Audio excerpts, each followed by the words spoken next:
শ্রীমদ্ ভগবদ্ গীতা দশম অধ্যায়।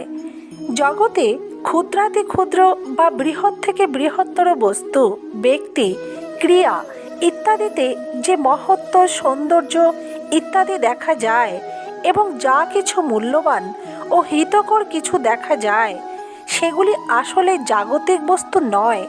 যদি তা বস্তুটির হতো তবে তা সব সময় থাকত এবং সকলের দৃষ্টিতে একই রকম মনে হতো, কিন্তু একই রকম মনে হয় না।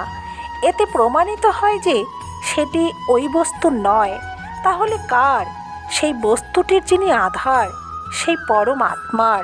সেই পরমাত্মার ছোঁয়াতেই এইসব বস্তুতে সৌন্দর্য, সুখ, আকর্ষণ ইত্যাদি প্রতিভাত হয়।